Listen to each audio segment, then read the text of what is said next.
Peace and blessing, family. It's your man Maarifa, and welcome to another Maarifa moment where knowledge is reborn. Are you ready? Let's go.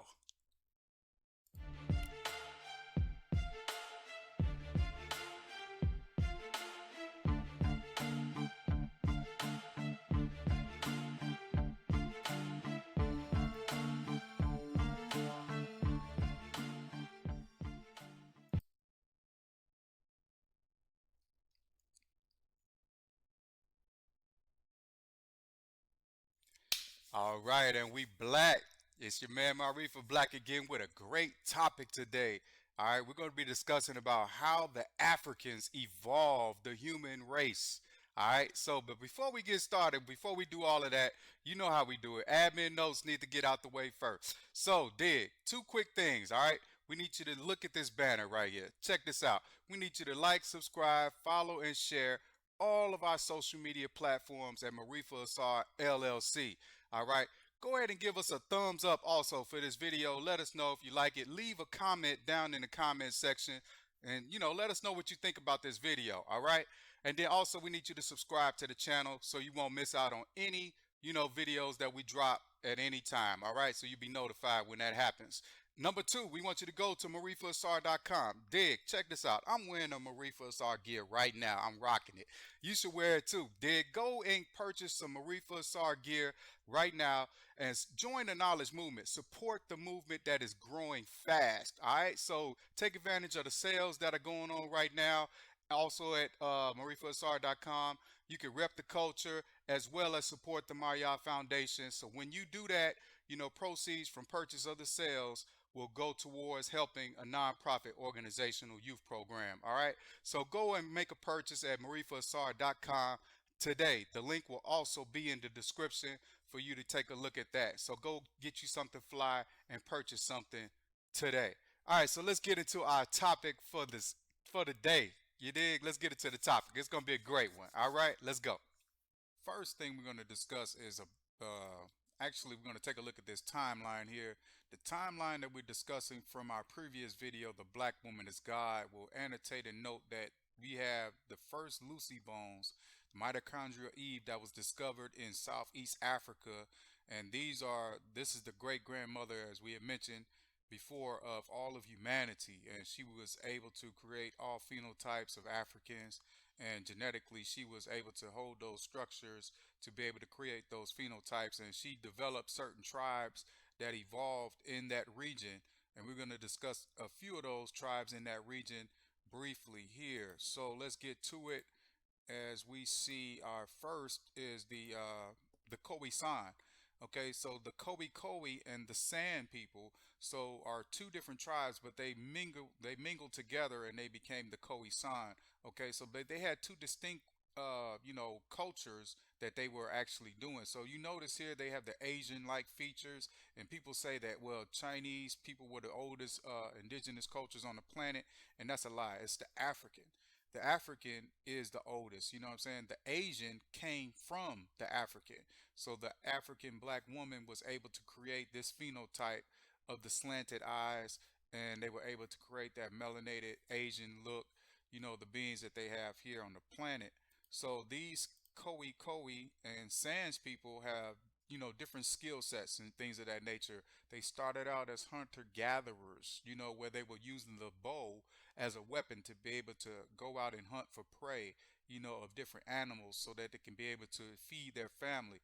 So the bow and arrow was one of their first inventions and things that they did in order to create something that was used to strategize, strategically used as a weapon and able to hunt, animals in order to eat and feed their family. So you see here with the Khoisan, they had like the bow and arrow, and they would, go out and strategize with different communications things. They were able to communicate and strategize a way to, attack their prey.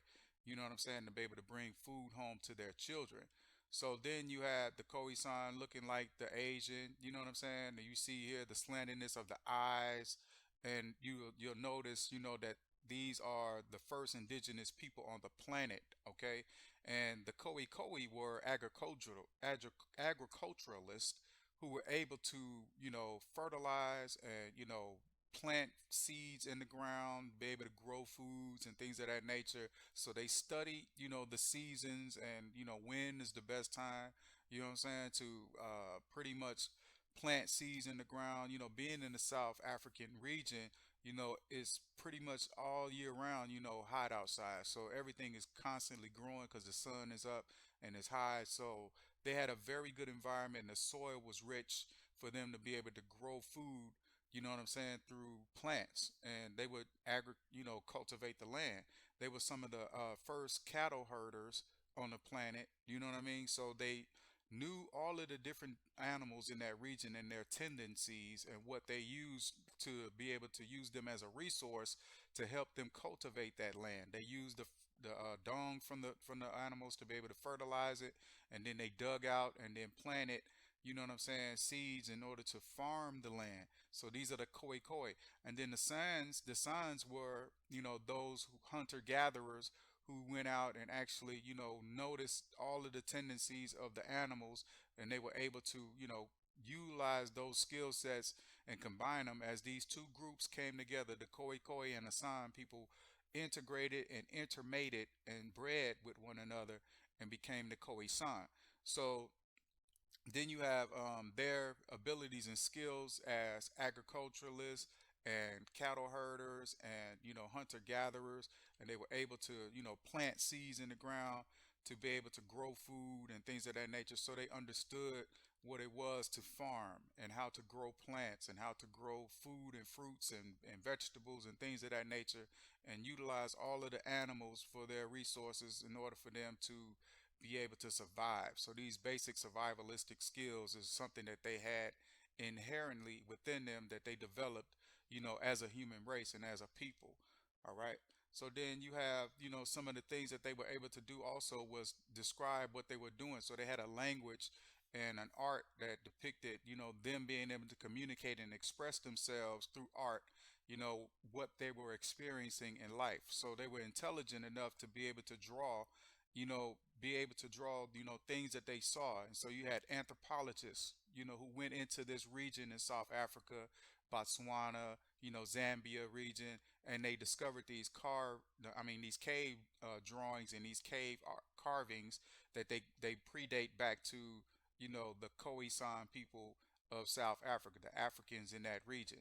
Okay, so they were able to communicate and tell and depict of their life, as they were going through life, things that they were dealing with, in that region and what they were going around. You can see all the animals and things of that nature that they were, managing in that region and that environment. So as they went out and cultivated different lands, and they would go forth and try to find more resources and things of that nature. So they were more like hunter gatherers and nomadic in their nature, where they would go out and look for certain resources and foods and prey and things of that nature in order to help feed their family. So this is the basic necessity of life, being able to survive in an environment. And how you survive in that environment is you grow food and be able to, hunt for food and be able to feed your family. Okay. So that's the Khoisan people. So I'm going to show you, let's see here. We're going to move forward. Uh, let's take a look at the group.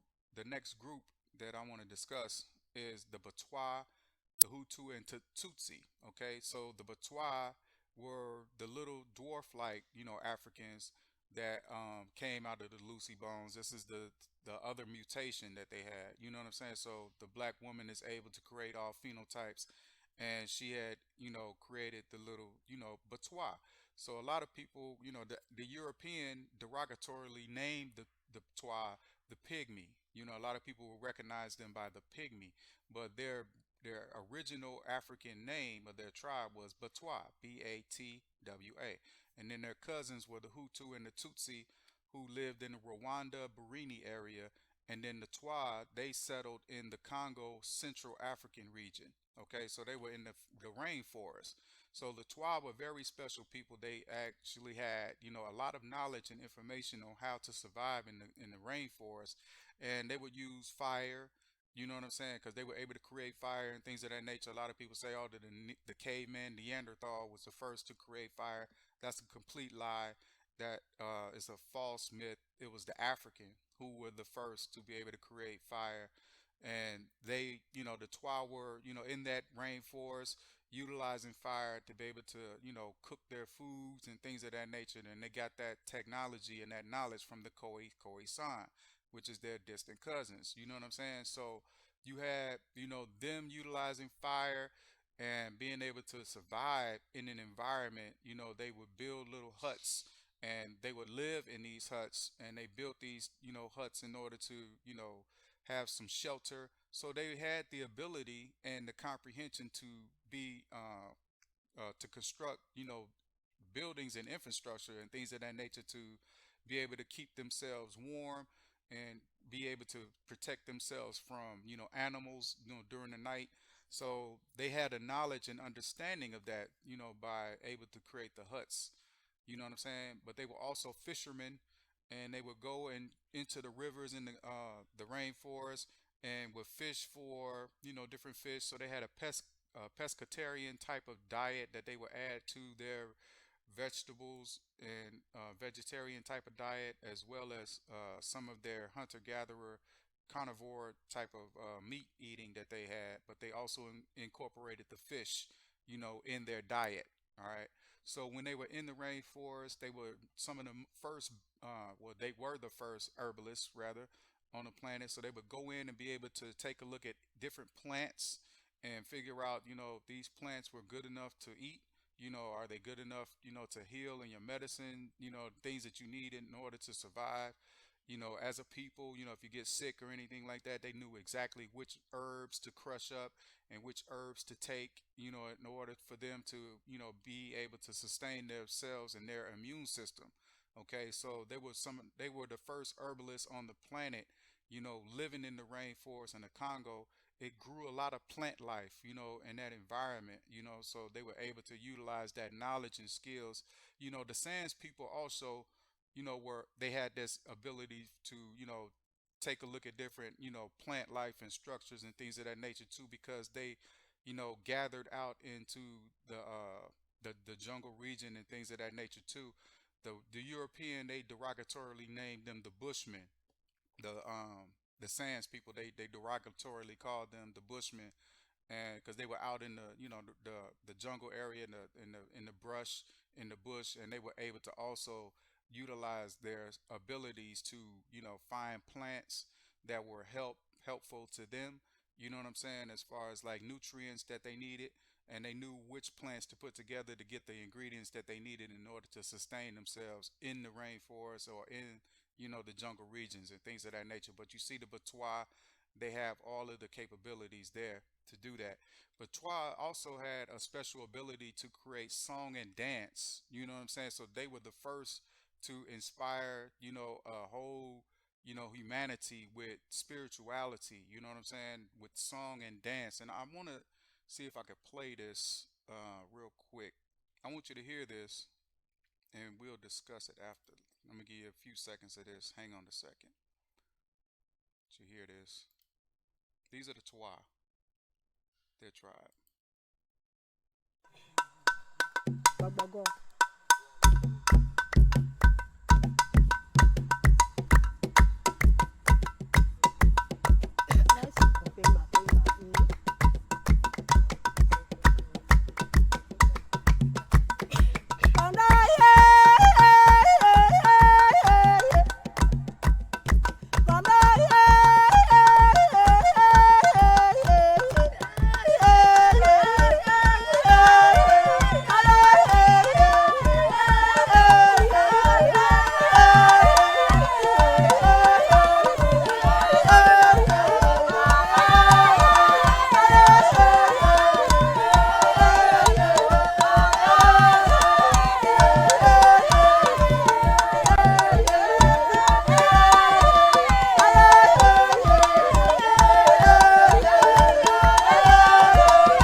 All right, as you can see, the Twa had a very unique ability to, create music and dance. You know what I mean? So they had this spiritual connection, this spirituality that you can see resonated, within them. You know what I'm saying? So it's the same thing that you see that the black church was founded on.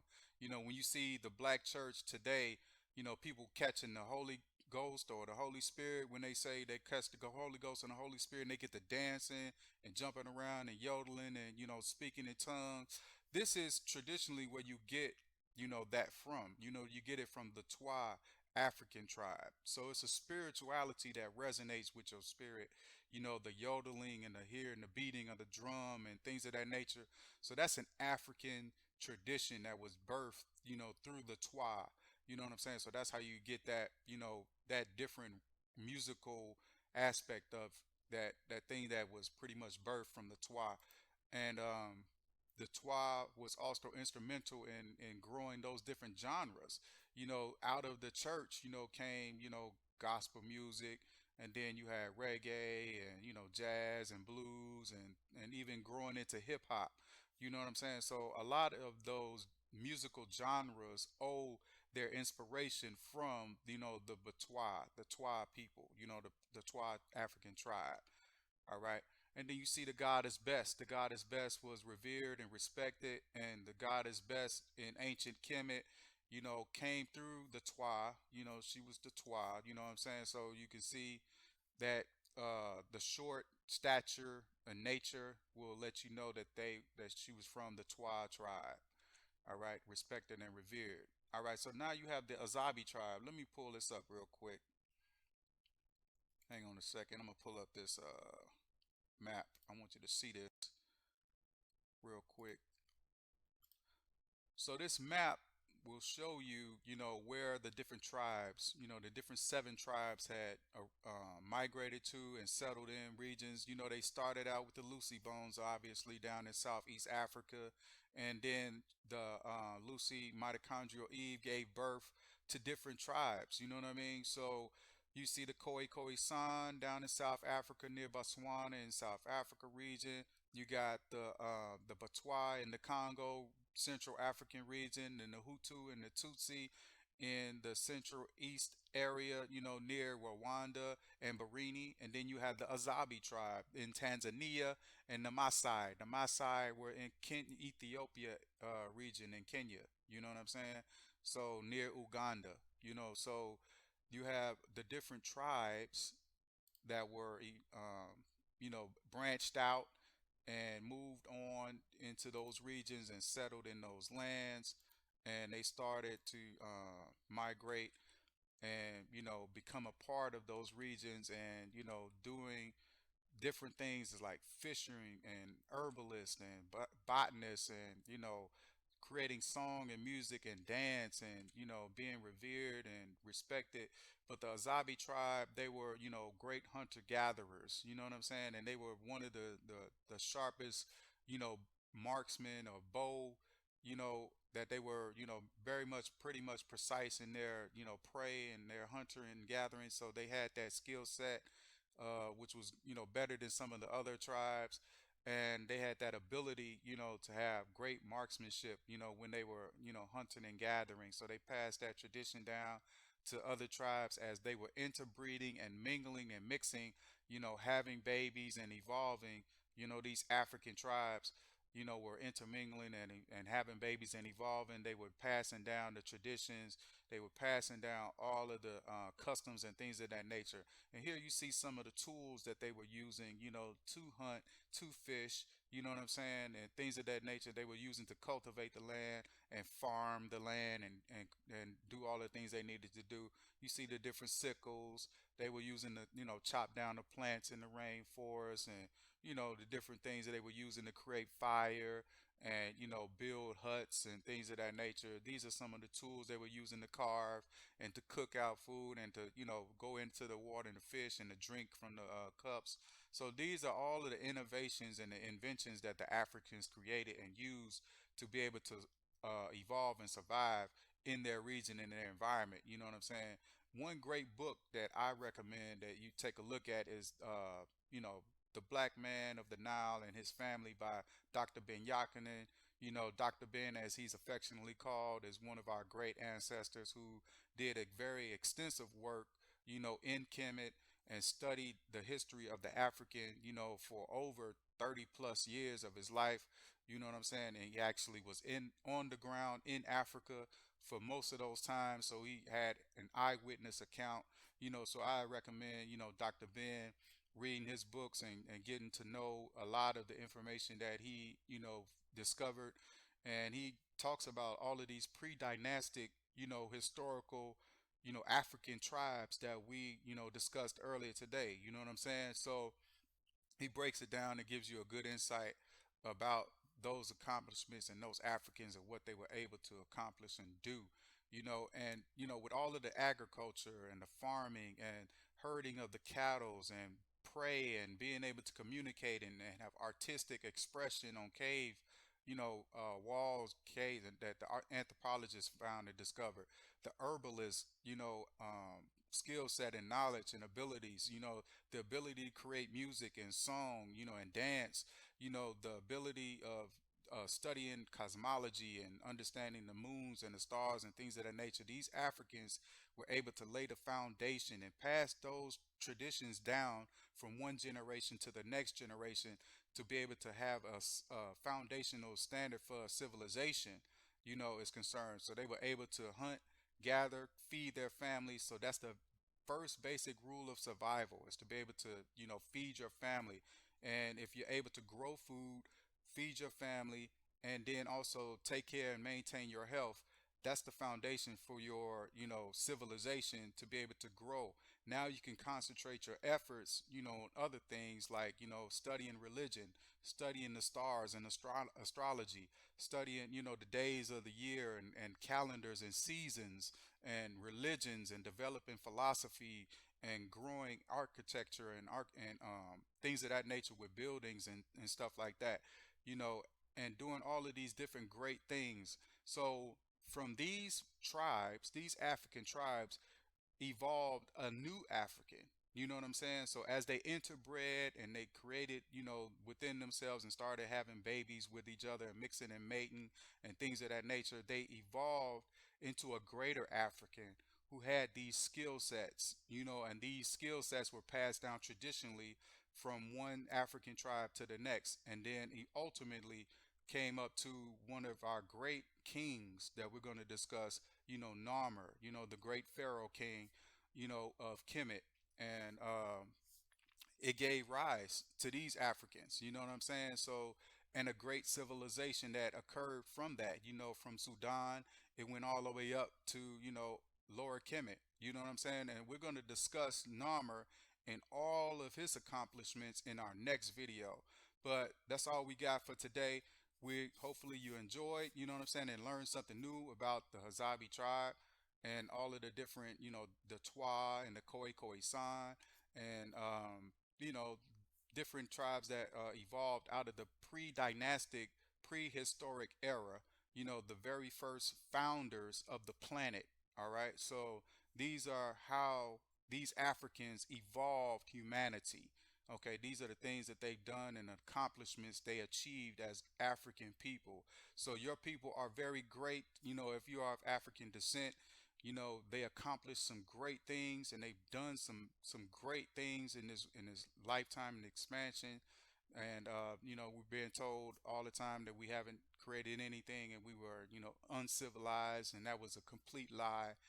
And so our people are great. So you have to study your people and get to know who you are as an individual so you can have pride in your people and pride in yourself and knowing that you have the ability as well that's in you to do great things. So if they were able to do it, you can do greater things as well. So that's the hope that we have, being able to look at the knowledge and to gain this knowledge about our people. So, before we go, we're going to go ahead and give you a quick reminder. All right. So you see down here in the banner, we want you to like, subscribe, follow, and share all our social media platforms at Maarifa ASAR LLC.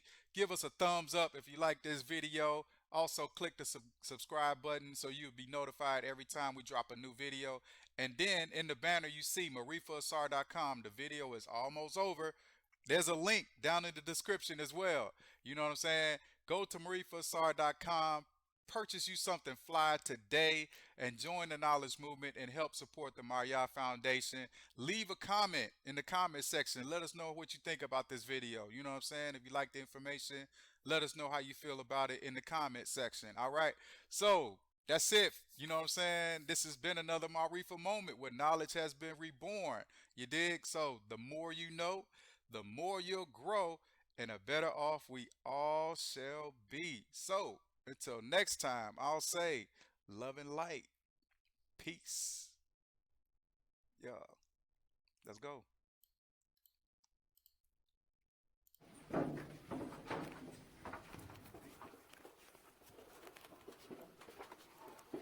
right. We made it. We made it. Live at Seneferu's Pyramid. Okay. Seneferu built this